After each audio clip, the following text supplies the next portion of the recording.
Hey everyone, welcome to the cabin. My name's Alec Britz, and today we're going to be checking out the Manley Force 4-channel microphone preamplifier system. I'm going to show you everything you can do with the unit, but most importantly how it sounds. Thanks to Studio Care for supplying the gear for this review. If you enjoy what you watch, please consider subscribing. Let's jump right in.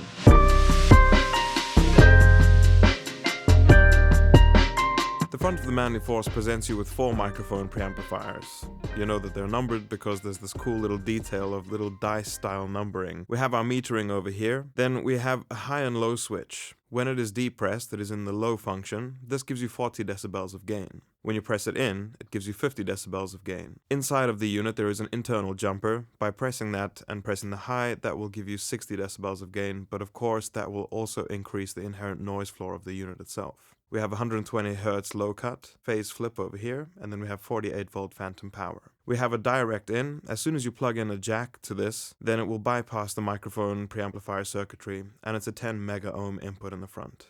Next, we have the input variable pad.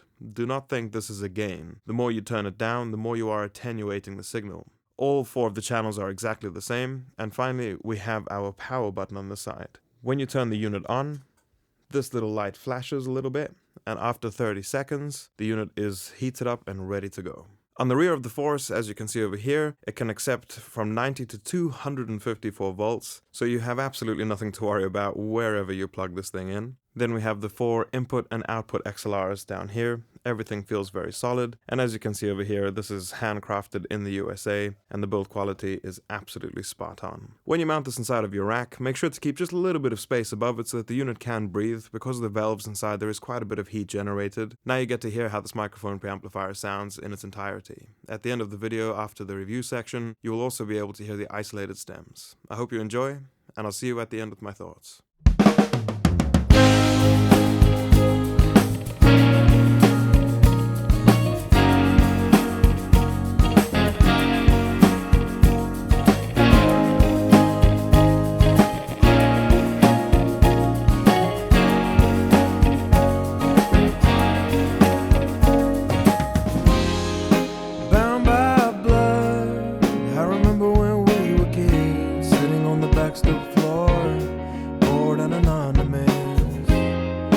Sunday nights were the hardest of all. I had to do my homework, but you could sit and watch Friends.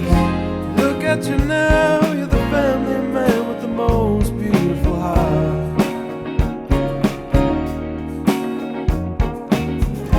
Who would I be if I didn't have you right there from the start?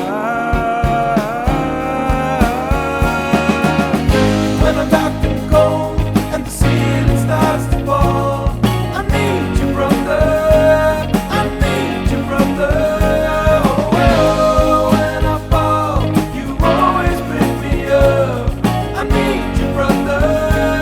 I need you, brother.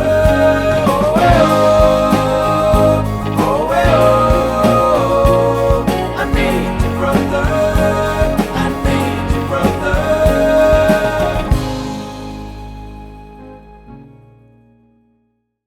The Manley Force 4-channel microphone preamplifiers.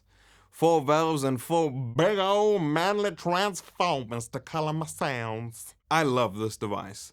It's not very often you get a 4-channel microphone preamplifier system that can come in with this level of quality but challenge things with half the functionality or half the channel count at half the price. You see, Manley's been working really hard on implementing their brand new switch mode power supply into their products. Now, a lot of companies use switch mode power supplies, but some of them are inherently flawed, and the noise floor characteristics of switch mode power supplies aren't exactly as good as they could be. But after having used the Manley reference cardioid, check out this video over here for that, by the way, and this device, and that production you heard earlier, that was 80 tracks of this unit absolutely caning it through that mix. There is no noise floor problems on this. The noise floor is minus 86 dBu at the 40 dB gain. That's more than workable. At this point in the review, I usually say something like, but there are a couple of things that I would want to see improved upon in this device. There is one luxury thing, and that would be on the DI input if the input transformer could be engaged. It doesn't say anywhere in the instruction manual that the input transformer is actually part of the DI circuit. Other than that, the build quality is ridiculous. The fact that everything in this box is not super exotic means that getting parts for it for repair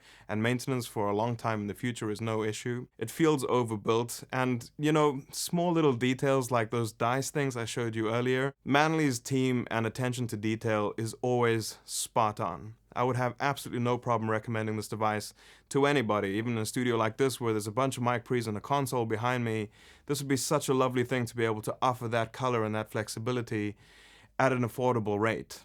Affordable is a broad term, of course, you know, it's not a cheap box, but per channel count, that's really not bad at all.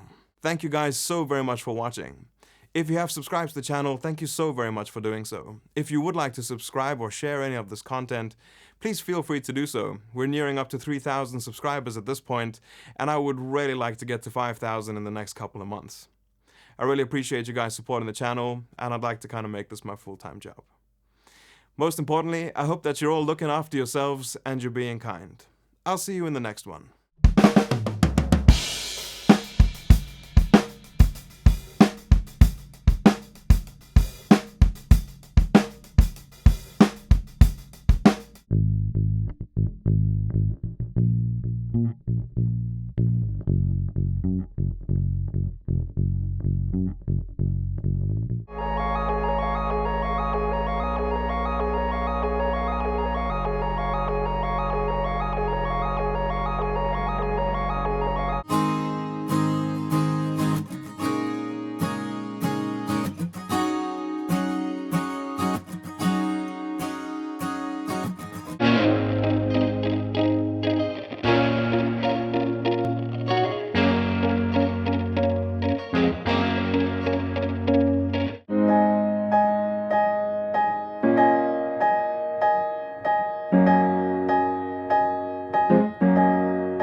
Who would I be if I didn't have you right there from the start?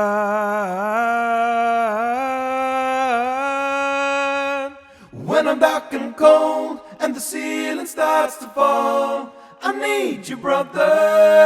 I need you, brother. Oh, well.